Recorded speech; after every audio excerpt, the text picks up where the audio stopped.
متعلق کل بات ہو رہی تھی تو آج پھر بھائی کا ایک سوال کل کا پڑا تھا کہ کیا اپنی مادری زبان کے اندر نماز پڑھی جا سکتی ہے؟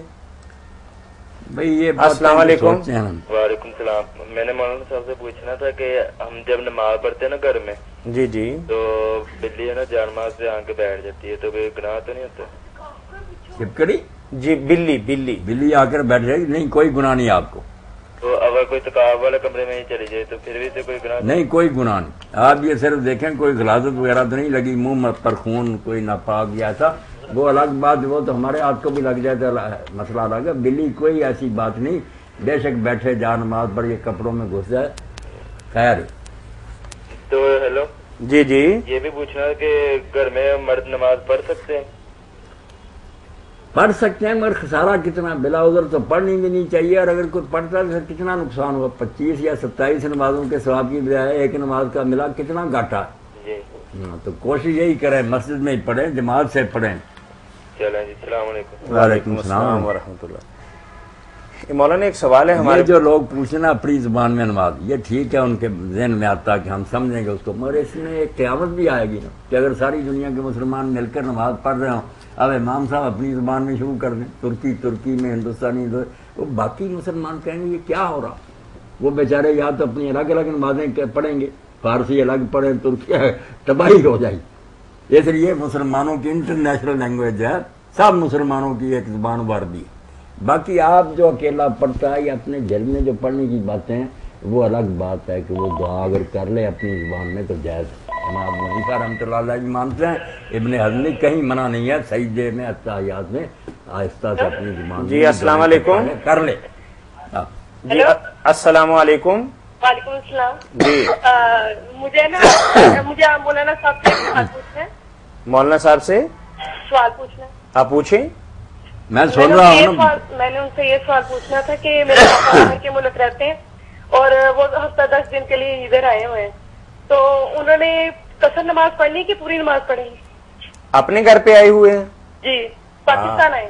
اپنا گھر ہی ہے نا پاکستان میں، یا کسی رشتہ دار کے ہاں ٹھہرے ہوئے ہیں؟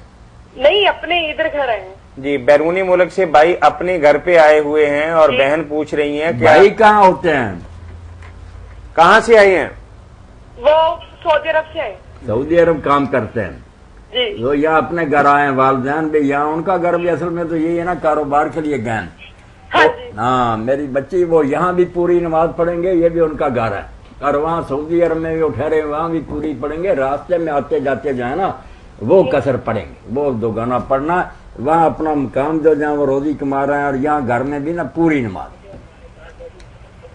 یہ بات واضح ہو گئی؟ جی میرے پاپا پوچھ رہے ہیں کہ فطرانہ کتنا دینا چاہیے؟ اب وہ بتا دیتے ہیں، اپنے پاپا کو یہ بتائیے گا کہ بے شک وہ سفر کر کے آئے ہیں لیکن اپنے گھر پہ آئے ہیں، وہ تو اپنا گھر ہے نا، اس لیے ان پر قصر نہیں ہے، فطرانہ بتا دیتے ہیں مولانا۔ فطرانہ بتا دیں۔ جی بتائیے مولانا۔ فطرانہ بس بہتر یہی بات ہے کہ 50 روپے تو ایک آدمی کا دینا، غریبوں کی بات کوئی نہیں، غریب تانگ نہ اگر نہیں دے سکتے نہ دیں، ورنہ تھوڑا بھی دے دیں گے نا، 20 روپے بھی ان کا گزارا تو ہے، 1.25 کلو گندم جو ہے نا، اس سے بات بن جائے گی۔ مگر امیر لوگ نا اس پر آئیں، ان کو چاہیے کہ ایک مسکین کا کھانا جو ہے صبح شام کھا سکے۔ میں تو سمجھتا 100 بھی کوئی بات نہیں، اگر دکان پر کھانا پڑے کیا کھائے گا غریب، 50 روپے کا بل بھی جو ہے نا مشکل سے یہ بنے گا، زیادہ ہی بنے گا، تو 100 روپے بھی امیر آدمی دے ایک آدمی کی طرف سے تو چاہیے، غریب کی کوئی بات نہیں، وہ 1.25 کلو گندم جو ہے نا اس پر ہی ٹک جائے، ٹھیک ہے۔ قاری القراء حاجی فقیر محمد صاحب کی طرف سے ایک سوال آیا ہے کہ اگر کسی آدمی نے 4-5 لاکھ روپے کسی بندے سے لیے ہوں اور مکان بنایا ہو، اب کیا اس کو پر زکوٰۃ بھی واجب ہے؟ نہیں، جب مکان بنایا ہوا تو اس پر کیا زکوٰۃ واجب ہوگی؟ پیسے تو نہیں نا، پیسے تو خرچ ہو گئے، خرچ ہو، ٹھیک ہے، جزاکم اللہ۔ پیسے پڑے ہوتے نا پھر بہانہ نہیں بنا سکتا تھا کہ یہ قرض کی۔ ٹھیک ہے، چلیں، السلام علیکم۔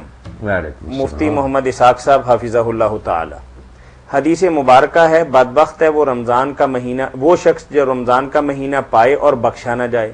پوچھنا یہ ہے کہ وہ بدبختی سے بچنے کے لیے کیا کرے، کیا اعمال کرے، توبہ کرے، سچی نیک اعمال کرے، حقوق العباد ادا کرے، حقوق اللہ پورے کرے، زیادہ تسبیح ذکر تلاوت کرے، پچھلے گناہ یاد کر کے معافی مانگے، آئندہ کے لیے کیا کرے، اس کو پتہ چل جائے یا مطمئن ہو جائے کہ میں بخشا گیا ہوں. حدیث کی روشنی میں شب قدر میں جاگے عبادت کرے یعنی خوش قسمت ہو جانے کا طریقہ بتا دیں کہ اس کی کیا شرائط ہیں.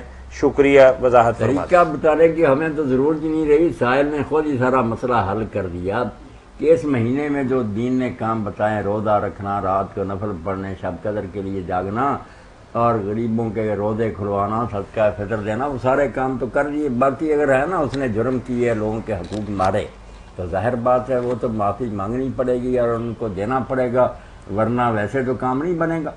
تو واقعی خوش نصیب وہی ہے کہ اگر یہ دن زندگی میں ملے ہے تب بھی توبہ کر کے اللہ سے اپنے آپ کو نا بخشش کا حقدار بنا لے، ورنہ پتہ نہیں اگلا سال نصیب ہو یا نہ ہو. ٹھیک ہے.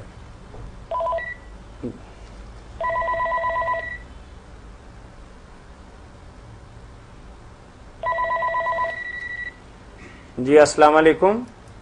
وعلیکم السلام. جی وہ میں نے آپ سے پوچھنا تھا کہ پلکنگ کے بارے میں کیا رائے ہے؟ اگر کسی کی آئی بروز بہت زیادہ بڑی ہیں جن میں کوئی مردانہ شباہت آتی ہے یا وائف کی اپنے ہسبینڈ سے بھی زیادہ ہے، ہاں پھر وہ تھوڑی بہت پلکنگ کروا سکتے ہیں؟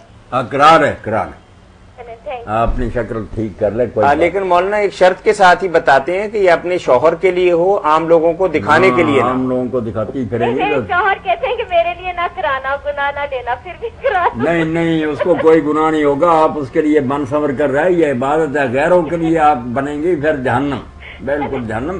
خامد کے لیے زیب و زینت تو ایسی بات ہے کہ حضرت قاضی ابو یوسف رحمۃ اللہ علیہ فرماتے ہیں 3 باتیں جن پر خامد کو مارنے کا کہ بیوی کو نماز نہیں پڑھتی، گھر سے بلا جاتی ہے، اور ایک یہ زینت نہیں کرتی، بن صبر کر نہیں رہتی.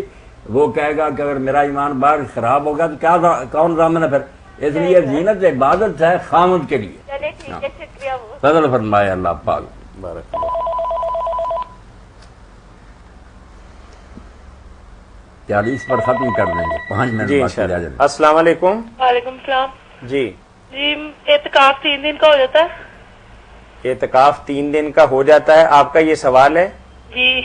3 دن کا ہو جاتا ہے بچی، 1 دن کا بھی ہو اور جاتا علاوہ ہے. یہ بھی پوچھنا ہے کہ اس کے بارے میں کون سی حدیث بتایا گیا؟ نہیں حدیث میں کیا بتانا، 1 رات کا بھی ہو جاتا ہے، 1 دن کا ہو جاتا ہے، 3 دن کا یہ تو آپ کی مرضی ہے. سنت ہے. آج کسی دوست کو میں چھوڑنے گئی مسجد میں، اس نے آج 3 دن کے لیے اعتکاف پہ بیٹھنا، تو وہاں پہ کچھ ذرا بحث ہو گئی بڑوں کے ساتھ. وہ کہتے ہیں اگر بیٹھنا ہو تو بوڑھے لوگ ہی بیٹھ سکتے ہیں. نہ غلط بات کہتے ہیں، یہ لوگوں کو نیکی سے معروم کر. وہ ٹھیک ہے کہ سنت اعتکاف جو ہے وہ پورے 10 دن یا 9 دن کا، باقی اس سے کم اگر کوئی کرے، جتنے دن کرے گا اس کا ثواب ملے گا. 1 دن کا بھی ہو سکتا ہے صرف کہ فجر کی نماز سے لے کر سورج غروب ہونے تک بیٹھ جائیں. 1 رات کا بھی ہو سکتا ہے کہ شام کو بیٹھ جائیں، فجر کی نماز کے بعد اٹھ جائیں. 1 دن پورا یا 1 رات پوری کم از کم ہے. اس کے علاوہ جتنا وہ زیادہ کرے بالکل ٹھیک. اور کون سی حدیث میں یہ نہیں بتا سکتے؟ نہیں یہ تو صحیح بخاری میں کہ حضرت عمر رضی اللہ نے کہا اللہ کے رسول میں نے منت مانی تھی کہ حرم شریف میں مکہ معظم میں 1 رات صرف اعتکاف کروں گا. آپ نے بڑا پوری کر لو اپنی منت. تھینک یو ویری مچ، بہت بہت شکریہ. خدا حافظ. چلیں بہت شکریہ. اب آخر میں یہ بات کہتا ہوں، ایک شعر میں پڑھ دوں تاکہ مجلس برخاست ہو. من نمی گویم زیاں کن یا بفکر سود باش. شاعر کہتا میں یہ نہیں کہتا کہ اپنا نفع کر یا نقصان کر، یہ تیری مرضی. اے فرصت بے خبر در حد سے خواہی زود باش. اے بیوقوف جو کرنا جلدی کر لے، کیونکہ وقت کا کوئی پتہ نہیں کب ساتھ چھوڑ دے. کتنے لوگ اگلا رمضان تھا اس کے اندر اور اس رمضان کے درمیان فوت ہو گئے. ہم میں سے کون جانتا کہ اس کو دوبارہ یہ دن ملیں گے. یہ اس لیے عمر کے بارے میں یہ امید اور توقع کہ بڑی لمبی ہے، بڑی پڑی ہے، اس سے بڑا کوئی شیطانی فتنہ نہیں. اس سے میں اور آپ سب نکل جائیں اور اللہ سے دعا کریں کہ اللہ اگر یہ رمضان مبارک آخری میں حضرت جابر رضی کی دعا پڑھ دوں، یہ آپ بھی بہن سارے پڑھیں ان دنوں میں، اللہم لا تجعل آخر لحظ من صیامنا ایاہ. اے اللہ یہ میرے آخری روزے نا اس رمضان کے، وین جلتا ہوں، اور اگر تو نے یہ فیصلہ کر دیا کہ یہ آخری ہیں، فجلنی مرحومن